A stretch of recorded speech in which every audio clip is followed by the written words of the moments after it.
Welcome to a special Christmas Eve edition of Inside Politics. I'm Manu Raju. John King is off. It's day 3 of the government shutdown.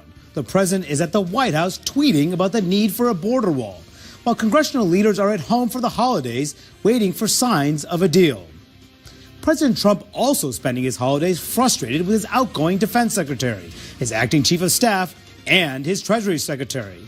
And Democratic Senator Claire McCaskill lost her re-election bid and is leaving Washington, telling us what Republicans privately say to her about President Trump.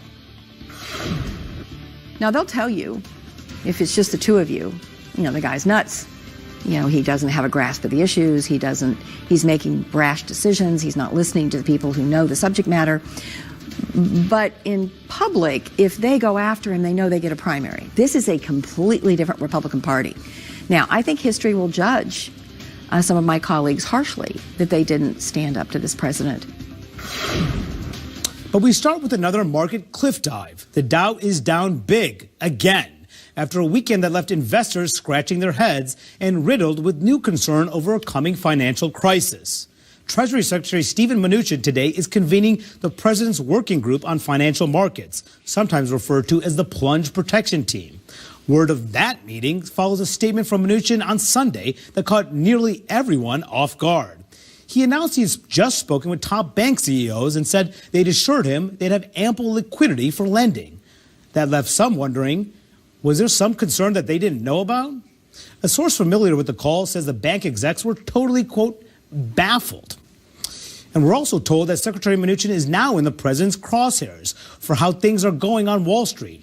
A source tells CNN the president blames Mnuchin for pushing Jerome Powell's appointment as Fed chairman.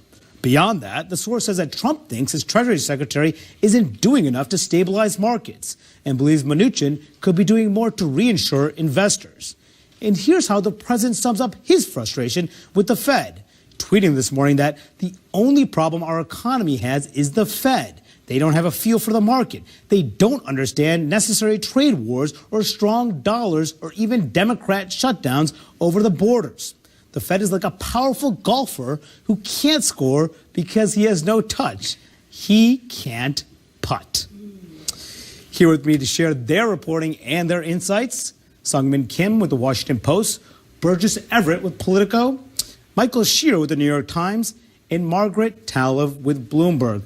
I want to first start with Mnuchin from over the weekend, making these calls to investors that the bank CEOs that caught everybody off guard. I want to read to you what a former chief economist to Joe Biden told the Washington Post over the weekend. He said, if this weren't the end of December, I would have thought it was April Fool's. The markets are already nervous enough. It's like sending out a message saying our space shields can intercept incoming asteroids. I didn't know there was any coming our way. And Brian Schatz, who is a Democrat, he sits on the Senate Banking Committee, said, like if the local Department of Health abruptly called a news conference to declare the water is safe to drink. Any sense on why Mnuchin did what he did? Yeah. I mean, it seems at the outset that he was actually trying to calm everybody down and probably also wanted to do some outreach to the bank execs on a number of other issues, and there was a reason to call him. But I think this is an unanticipated consequence of that. He's in a bit of a no-win position because the president, if he had his druthers, would like to undo the Powell appointment. And if he can't get rid of Jay Powell, and he wants to take it out on someone, it puts Steve Mnuchin in a really precarious position, and I think that's what we're looking at right now. Yeah, and that's one of the questions. If he can or cannot get rid of Jay Powell over the weekend, Mick Mulvaney, his incoming chief of staff, was discussing whether or not the president can fire the Fed chairman. That's what he said. Does the president believe that he has the authority to fire the Fed chairman? Oh, no. In fact, I think, and I'm sorry, we should have talked about this beforehand. I think he put out a tweet last night specifically saying that he now realizes he does not have the ability to fire. Burgess, you were on Capitol Hill this weekend talking to senators about this. How did they react to this discussion about the possibility of whether the president can fire Powell or not. I mean, they don't like it. Powell got more than 80 votes in the Senate when he was confirmed earlier this year. I thought that there was enough of a freak out about Powell among Republicans before this Mnuchin statement yesterday. So they were saying the Fed is supposed to be independent. The president should not be interfering in this. Already, I think they were worried the markets were going to tank today. So considering what happened last night, it's just rolled together into one big problem. And look, this is one of several political crises engulfing the Trump administration right now. But especially the big problem for the president is, remember how often he has touted the strength of the stock market. This is one of his favorite talking points. And now that the stock market is having one of the worst Decembers in a decade, that's not only disappeared from his public comments, but also he is really furious about it in private. Like, as we mentioned earlier, he is angry at Mnuchin. This is why he has talked about privately discussed pushing Jay Powell out. And And going back to Saturday, when Steve Mnuchin had that comment about that there were never discussions about pushing Powell out, our reporting says that while Trump realizes that this chatter about pushing Powell out may have disrupted the markets, he didn't want to be the one publicly defending the Fed and defending the Fed chairman there. And that's why he had Mnuchin say what he did. It was interesting to just see Mnuchin tweet over the weekend from President Trump's to say that President Trump says they can't fire Powell, but we have not heard that specifically from the president. How much do you think that Mnuchin himself should be worried about his job at the moment? Well, look, I mean, I think if this is all a piece, the entire Trump presidency, you have to look as a whole, and nobody is safe in Trump's orbit, whether it's the defense secretary who is universally respected and admired, or a chief of staff who, obviously has gotten crosswise with the president as well. And I think that's part of what's rattling the markets, is that when you look at the lines that presidents are not supposed to cross, right? I mean, has been historically, and there is legally, an independence of the Fed and the Fed chairman from the president, despite the fact that the president appoints. But when investors, when CEOs, when market watchers look at what this president has done, and just in the past few weeks, firing all number of staff in his administration, and then they look at his tweets and they say, there's no real confidence that the president won't cross that line and do the same and take out the same kind of frustrations that he's taking out on the staff that he can fire with the Fed chairman. And that's, I think that's part of why we see all the instability in the market. And I think, it's, if you think about the timing of this, so when my team and I reported this on Friday about the discussions about Powell, it's important to understand that there are people inside and around the White House that are concerned enough that this might have happened, that the president might want to test that norm. Okay, the law says I can't do it. Who's going to, is that really what the law says? That this is a concern that people are raising, and they, to some degree, are raising. There are two camps. There are people who actually, hey, why not? Let's test the idea. They also agree with the president on Powell, and they're not really sure if that's what the law says. There are many more people who think it would be a really, really dangerous line to cross, that in trying to help the economy, the president could actually make the economy worse. It's precisely the concerns that he might actually be willing to test it that have prompted the disclosure of this outside. Yeah, and it's, obviously Mnuchin, Mulvaney trying to calm down the market, saying everything is fine. We have ample liquidity. Nothing crazy is going to happen here. No one's getting fired, but markets clearly concerned still. Will continue to monitor these developments as the day unfolds. But up next, part of the government is shut down. Today, news signs it could stay that way. Well, welcome back. Your government closed for business and in no danger of reopening anytime soon. The weekend came and went with little sign Republicans and Democrats are nearing a compromise. The president this morning says Democratic objections about a southern border wall are less about the wall itself and more about him. Negotiations are stalled after the White House rejected a Saturday counteroffer from Democrats. And leadership sources won't say when they'll make another counteroffer.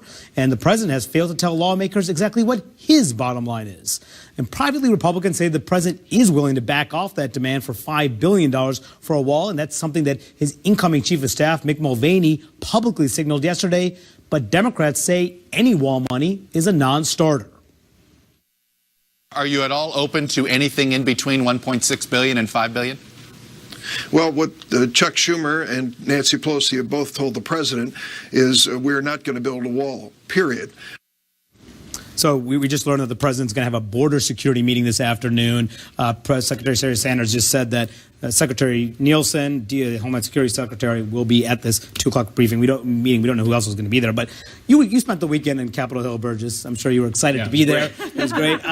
Were there any actual real negotiations happening at the moment? It felt like when Vice President Pence came on Saturday to visit with Chuck Schumer, it felt like that was intended to just send a signal that everybody hasn't backed into their corners. But the reality is, the Democrats are saying $1.3 billion for fencing, not the wall. They've been saying that consistently for about 2 weeks now. I have no indication they're ever going to back off that. And so if Republicans are expecting a new offer, they're just going to keep getting the same offer. As of today, I don't think anybody's talking about anything. I think the last real talks were on Saturday, and even those were not that real. Yeah, and this is what the president is talking about, tweeting just minutes ago. The wall is different than the $25 billion. The $25 billion in border security. The complete wall will be built with the shutdown money, plus funds already in hand. The reporting has been inaccurate on the point. The problem is, without the wall, much of the rest of the dollars are wasted. We can try to. You want to try to interpret that, Sungmin?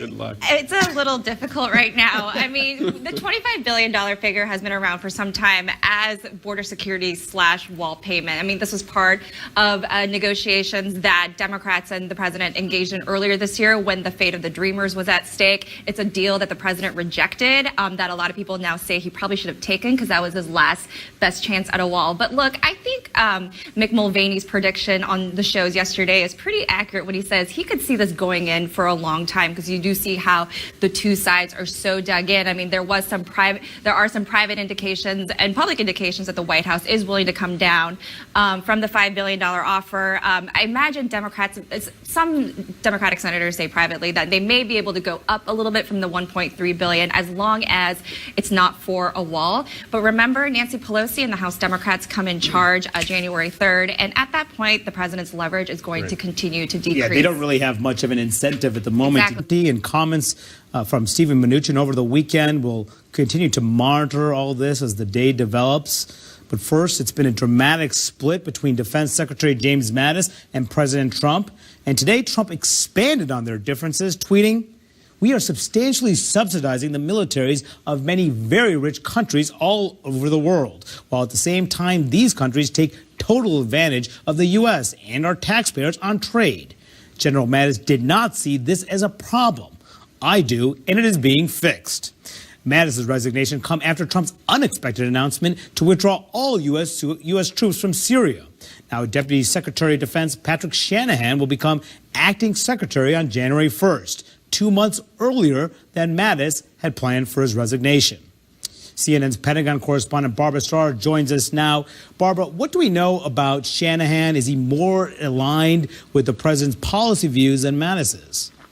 Well, at least in the areas that he's already been dealing with, Manu. Shanahan, as number 2 at the Pentagon, is sort of, think of it this way, the inside man. He deals with things like business practices, budget, acquisition reform, developing a space force that Mr. Trump wants, innovation, all the business matters, which really go to his experience as a 30-year executive at Boeing, working in both commercial and military programs.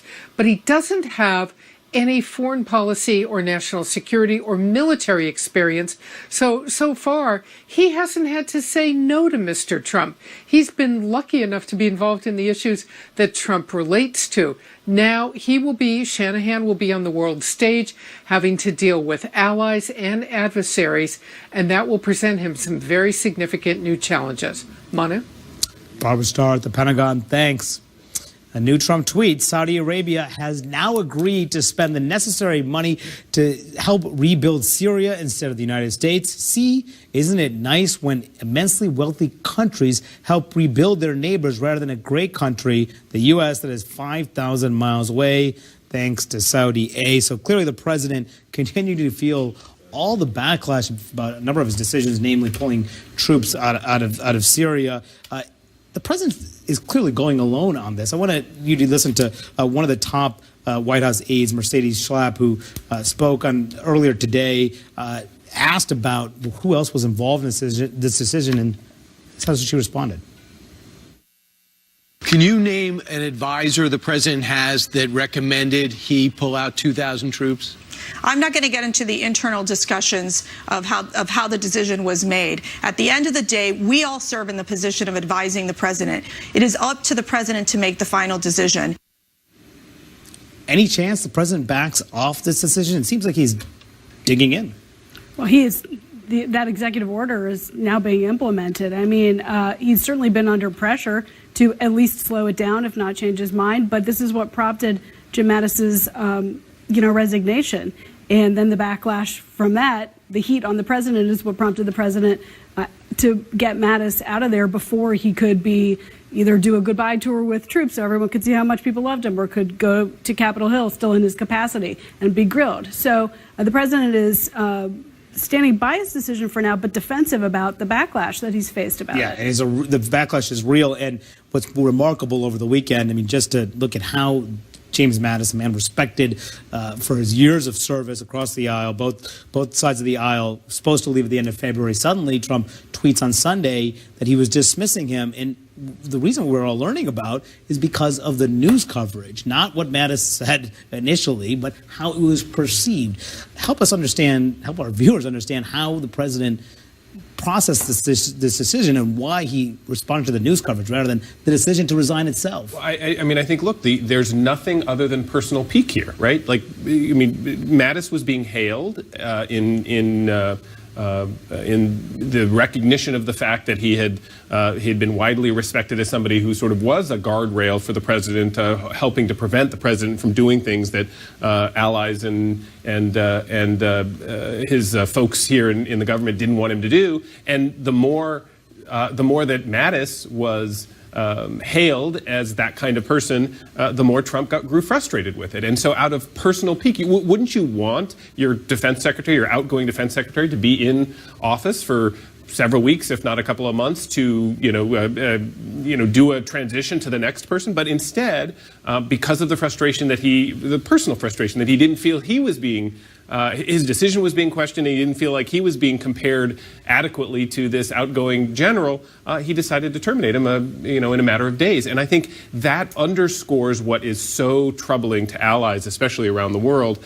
As much as the decision itself, it's the process. And you mentioned this question that Mercedes Schlapp was asked about who was part of the decision making. The reason she had trouble answering that is because from all the reporting we know, the answer is almost nobody. I mean, literally almost nobody, which for any of us who have covered the White House over the years, that's just so remarkable. I mean, we can't say it enough. The extent to which big decisions like this are often just, involve scores of people across multiple agencies meeting repeatedly to sort of go through what the consequences. Well, of and even decisions people are. aware of the decision making didn't agree with it. And some people were cut out on purpose. And he seems to be listening to Turkish President Erdogan more than he is than his own national security advisors. This is from CNN's reporting today. Erdogan was explaining all the problems with the U.S. presence in Iraq and Syria and was irritating Trump, according to a senior administration official who received a detailed readout of the phone call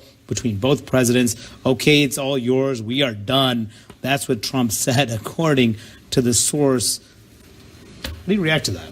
I mean, it just illustrates, first of all, just the tumultuous situation that in, but also remember, I mean, there's going to have to be a new defense secretary that's going to have to get confirmed, that's going to have to satisfy enough senators on Capitol Hill. And what I found remarkable when Mitch McConnell said last week that he praised Mattis's worldview and his emphasis on global alliances, and he urged the president to pick someone in the mold of Mattis, essentially, and that's what a lot of Republican senators are hoping for.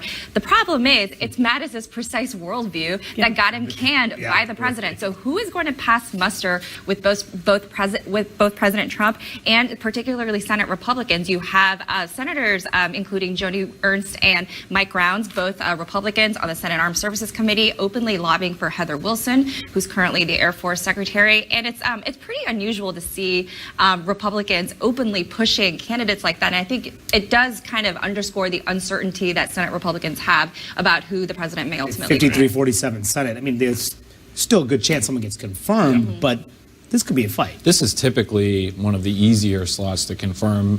People can come together on national security, on Mattis, as Michael was saying. You talk to Democrats and you ask them who in the Trump administration do you like? Who's doing something that you can approve of? This was the answer. It was Mattis. I sleep better at night. Claire McCaskill told me this summer when she was campaigning in Missouri, I sleep better at night because Mattis is in charge of our troops, and that's no longer the case.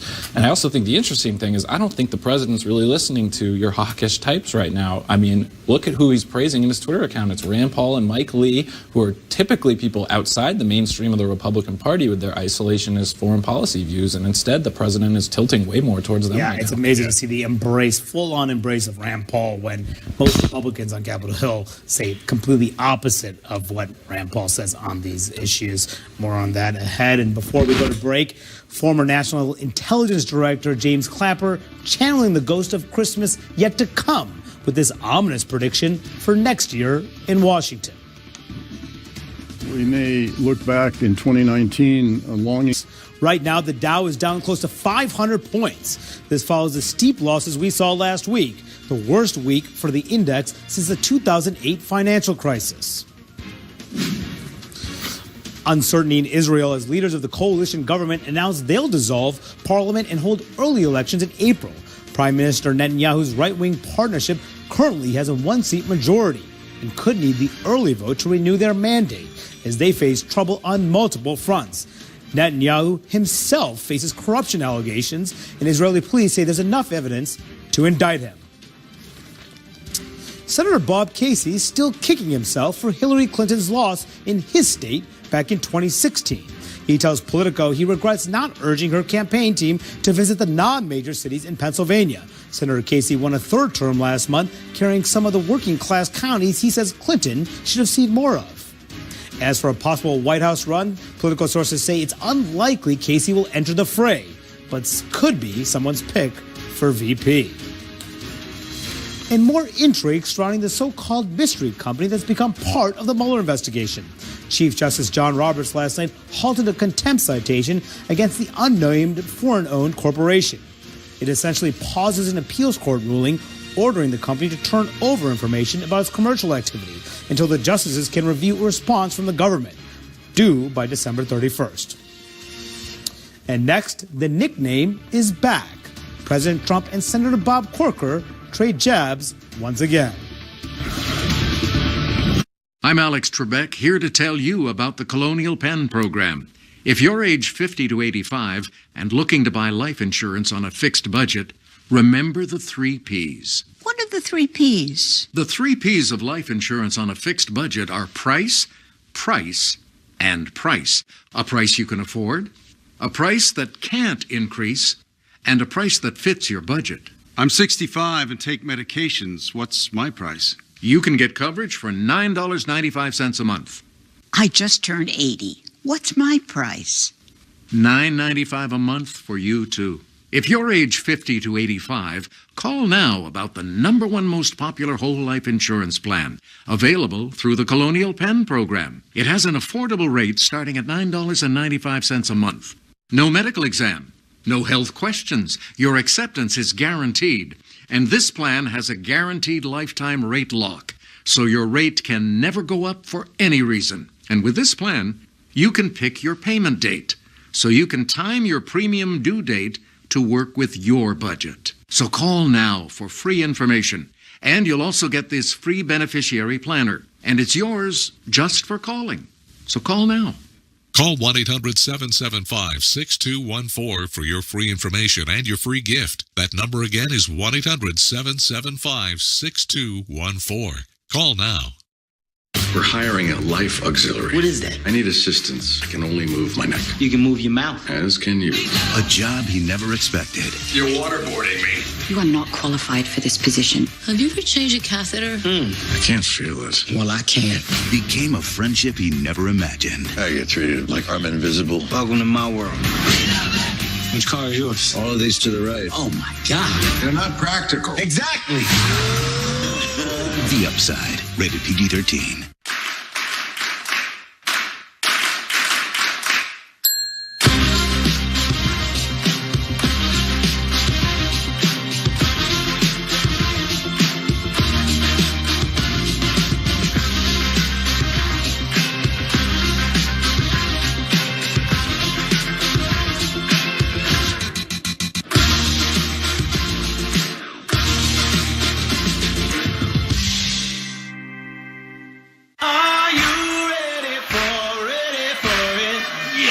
It's like CNN gone wild.